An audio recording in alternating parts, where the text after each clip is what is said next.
ಗೋಕಾಕ್ ನೆರೆ ಪ್ರವಾಹಕ್ಕೆ ಈಗ ಸಾಕಷ್ಟು ಕುಟುಂಬಗಳು ಬೀದಿಗೆ ಬಂದಿರುವಂಥದ್ದು. ಮನೆಗಳ ಎಲ್ಲವನ್ನು ಕೂಡ ಬಿಟ್ಟು ಇದೀಗ ಕಾಳಜಿ ಕೇಂದ್ರದಲ್ಲಿ ಎಲ್ಲರೂ ಕೂಡ ಬಂದು ತಂಗಿರುವಂಥದ್ದು. ಸದ್ಯ ಈಗ ಈ ಒಂದು ಕಾಳಜಿ ಕೇಂದ್ರದಲ್ಲಿ ಯಾವ ರೀತಿಯಾದಂತಹ ಪರಿಸ್ಥಿತಿ ಇದೆ ಅನ್ನುವಂಥದ್ದನ್ನು ಕೂಡ ನಾನು ನಿಮಗೆ ತೋರಿಸ್ತೇನೆ. ಸದ್ಯ ಈಗ ಗೋಕಾಕ್ ನಗರದಲ್ಲಿರುವಂತಹ ಈ ಒಂದು ಸರ್ಕಾರಿ ಶಾಲೆ ಮತ್ತು ಕಾಲೇಜುಗಳಲ್ಲೇ ಆ ಒಂದು ಕೊಠಡಿಗಳಲ್ಲೇ ಈಗ ಸಾಕಷ್ಟು ಜನರಿಗೆ ವ್ಯವಸ್ಥೆಯನ್ನು ಮಾಡಿರುವಂಥದ್ದು. ಇವರೆಲ್ಲರೂ ಕೂಡ ಏನು ಘಟಪ್ರಭಾ ನದಿ ನೀರು ಮನೆಯೊಳಗೆ ನುಗ್ಗಿರುವಂಥ ಕಾರಣಕ್ಕಾಗಿ ಈ ರೀತಿ ಉಟ್ಟ ಬಟ್ಟೆಯಲ್ಲೇ ಎಲ್ಲರೂ ಕೂಡ ಹೊರಗೆ ಬಂದಿರುವಂಥದ್ದು. ನಿಜಕ್ಕೂ ಸಾಕಷ್ಟು ಸಾರಿ ಇಂಥದ್ದೊಂದು ಪರಿಸ್ಥಿತಿಯನ್ನೇ ಇಲ್ಲಿರುವಂತಹ ನಿವಾಸಿಗಳು ಅನುಭವಿಸ್ಕೊಂಡು ಬರ್ತಾ ಇದ್ದಾರೆ. 2019ರಲ್ಲೂ ಕೂಡ ಮನೆಗಳನ್ನು ಕಳೆದುಕೊಂಡು ಇವರೆಲ್ಲರೂ ಕೂಡ ಬೀದಿಗೆ ಬಂದಿದ್ದರು. ಹೇಗೋ ಕಷ್ಟಪಟ್ಟು ಮನೆಗಳನ್ನು ಕಟ್ಕೊಂಡು ನೆಮ್ಮದಿಯಾಗಿರ್ಬೇಕನ್ನುವಷ್ಟರಲ್ಲೇ ಈಗ ಮತ್ತೆ ಪ್ರವಾಹ ಬಂದಿರುವಂಥದ್ದು. ತುಂಬು ಗರ್ಭಿಣಿಯವರು ಕೂಡ ಇಲ್ಲಿರುವಂಥದ್ದನ್ನು ಕೂಡ ಗಮನಿಸ್ಬೋದಾಗಿದೆ. ಸೊ ಒಂದು ಕಡೆ ವಯಸ್ಸಾದವರು, ಮಕ್ಕಳು, ಗರ್ಭಿಣಿ ಎಲ್ಲರೂ ಸೇರಿ ಈ ಒಂದು ನಿರಾಶ್ರಿತ ಕೇಂದ್ರದಲ್ಲೇ ಇದೀಗ ಇರುವಂಥದ್ದು. ಅದರ ಜೊತೆಗೆ ಅವರ ಆರೈಕೆ ಮಾಡೋಕ್ಕೆ ಆರೋಗ್ಯ ಇಲಾಖೆ ಆಗಿರ್ಬೋದು, ಕಂದಾಯ ಇಲಾಖೆ ಆಗಿರ್ಬೋದು ಮತ್ತು ತಾಲೂಕಾ ಆಡಳಿತ ಅಧಿಕಾರಿಗಳಿಂದಲೂ ಕೂಡ ಈಗಾಗಲೇ ನಡೀತಾ ಇರುವಂಥದ್ದು. ಅಂದರೆ ಎಲ್ಲ ಸಿಬ್ಬಂದಿಗಳು ಇಲ್ಲಿ ಬಂದು ಕಾಳಜಿ ಕೇಂದ್ರದಲ್ಲಿ ಬಂದಂತಹ ನೆರೆ ಸಂತ್ರಸ್ತರ ಆರೈಕೆಯನ್ನು ಮಾಡ್ತಾ ಇರುವಂಥದ್ದು. ಸದ್ಯ ಈಗ ನೋಡ್ಬೋದಾಗಿದೆ, ಎಲ್ಲ ವಯಸ್ಸಾದವರು ಕೂಡ ಇಲ್ಲಿರುವಂಥದ್ದು.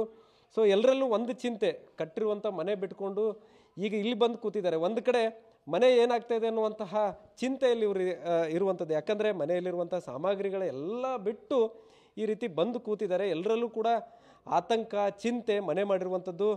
ಯಾರಿಗೂ ಕೂಡ ಇಲ್ಲಿ ನೆಮ್ಮದಿ ಇಲ್ಲ. ಬಂದು ಹೇಗೋ ಜೀವ ಉಳಿದ್ರೆ ಸಾಕಪ್ಪ ಅನ್ನುವಂಥದ್ದನ್ನು ಹೊರತುಪಡಿಸಿದರೆ ಎಲ್ಲರಲ್ಲೂ ಕೂಡ ಒಂದು ಚಿಂತೆ ಇರುವಂಥದ್ದೇ. ಸೊ ನಾನು ಕೆಲವೊಂದಿಷ್ಟು ಹಿರಿಜೀವಿಗಳಿದ್ದಾವೆ, ಅವ್ರನ್ನ ಮಾತಾಡಿಸ್ತೀನಿ ಪರಿಸ್ಥಿತಿ ಹೇಗಿದೆ ಅನ್ನುವಂಥದ್ದನ್ನು. ನಿಜಕ್ಕೂ ಅಮ್ಮ, ನಿಮ್ಮ ಪರಿಸ್ಥಿತಿ ನೆನಪಿಸ್ಕೊಂಡ್ರೆ ಕೆಟ್ಟ ಅನಿಸುತ್ತೆ ನಮಗೆ. 19ರ ಕಷ್ಟಪಟ್ಟು ಮನೆ ಕಟ್ಕೊಂಡ್ರಿ, ಮತ್ತು ನೀರು ಬಂತೀಗ. ಹಲೋ, ಬಿಡ್ರಿ ನೀವು ಹೆಂಗೈತ್ರಿ ಪರಿಸ್ಥಿತಿ? ನಮ್ಮ ಪರಿಸ್ಥಿತಿ ಭಾಳ ಗಂಭೀರ ಐತ್ರಿ ಸರ. ನಾವು ಎಲ್ಲ ನದಿ ತೀರದಲ್ಲಿ ನಾವು ದಡದಲ್ಲಿ ಅದೇವ. ಆದ್ರೆ ಸರ್ಕಾರದವ್ರ ಕೆಲವು ಮಂದಿಗೆ ಸಂಸ್ಥೆ ಮಾಡಿದರು, ಕೆಲವು ಮಂದಿಗೆ ಮಾಡೇ ಇಲ್ಲ. ಆದ ಕಾರಣ ನಮ್ಮ ಪರಿಸ್ಥಿತಿ ಗಂಭೀರ ಐತಿ. ನಮ್ಮ ಎಲ್ಲ ಮಕ್ಕಳ ಮರಿ ಕಟ್ಕೊಂಡು ನಾವು ಶಾಲಿ ಕೇಂದ್ರ, ಗಂಜಿ ಕೇಂದ್ರದಲ್ಲಿ ಬಂದು ಕೂತಿದ್ದೀವಿ. ನೀವು ಎಲ್ಲರಿಗೂ ರಕ್ಷಣೆ ಮಾಡಬೇಕಂತ ವಿನಂತಿ. ಮನೆ ಕಡೆ ಚಿಂತೆ. ಹಾಂ, ಚಿಂತಿದೆ. ಮನೆಗೆ ಪೂರಾ ತುಂಬಿ ನೀರು ಎಲ್ಲ ಯಾವ ಸಾಮಾನೆಲ್ಲ ಹಾಳಾಗಿದ್ದಾವ್ರಿ. ಎಲ್ಲ ಎಲ್ಲ ಬೀಳ್ತೈತೋ ಇನ್ನೂ ಐತಿವೋ ಇನ್ನೂ ಟೆನ್ಷನ್ದಾಗ ನಾವು ಅದೇವ್ರಿ. ಏನು ಇಷ್ಟು ಚಿಂತೆ ಆಗೈತ್ರಲ್ಲ, ಏನು ಹೇಳಬೇಕು, ಏನು ಮಾಡಬೇಕು ಅನ್ನೋದು ಗೊತ್ತು. ಮಕ್ಕಳು ಸ್ಕೂಲ್ ಬಿಟ್ಟು ಎಲ್ಲ ಬಿಟ್ಟು ಇಲ್ಲಿ ಬಂದು ಕೂತಿದ್ದೀವಿ ರೀ ಸರ್. ನಾವು ಎಲ್ಲ ಸಾಮಾನು ಅಲ್ಲೇ ಇದೆ ಸರ್. ಏನೂ ತಿಂದಿಲ್ಲ, ಹಾಸಿಗೆ ಅಟ್ಟ ತಂದೆವು, ಮತ್ತು ಬೇರೆ ಏನೇನೂ ತಂದಿಲ್ಲ ರೀ ನಾವು. ಪೂರಾ ನದಿ ಎಲ್ಲ ಮುನಿಗೆ ನೀರು ಹೋಗಿಬಿಟ್ಟೈತ್ರಿ. ಮನ್ಯಾಗ ಪೂರಾ ಇಟ್ಟಿಟ್ಟು ನೀರು ಅದಾವ್ರಿ. ಅಷ್ಟು ಕಷ್ಟಪಡತ್ತೀವಿ ಸರ್ ನಾವು. 19ರ 2 ಮಜಲ್ ಮುಳುಗಿ ಅವಾಗೂ ಎಲ್ಲ ಹಾಳಾತ್ರಿ. ಈಗೂ ಎಲ್ಲ ಹಾಳಾಗೈತ್ರಿ ಸರ್. ಹಾಂ, ಇವು ಸಣ್ಣ ಮಗ ರೀ. 2 ಮಕ್ಳು ಅದಾರು, 2 ಕರ್ಕೊಂಬಂದಿರಿ. ಇಲ್ಲೊಬ್ರು ಗರ್ಭಿಣಿಯವರು ಕೂಡ ಇದ್ದಾರೆ.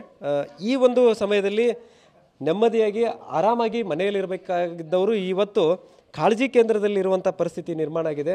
ನಿಜಕ್ಕೂ ಈ ರೀತಿ ಪರಿಸ್ಥಿತಿಗಳನ್ನು ಕಂಡಾಗ ಎಂಥವ್ರದ್ದೇ ಆದರೂ ಮನ ಕಲಕುತ್ತೆ. ಯಾಕಂತಂದರೆ ಆರಾಮಾಗಿರ್ಬೇಕಂತವರು ಈಗ ಬಹಳ ಆರಾಮಾಗಿರುವಂಥ ದಿನಗಳು ನಿಮ್ಮದು.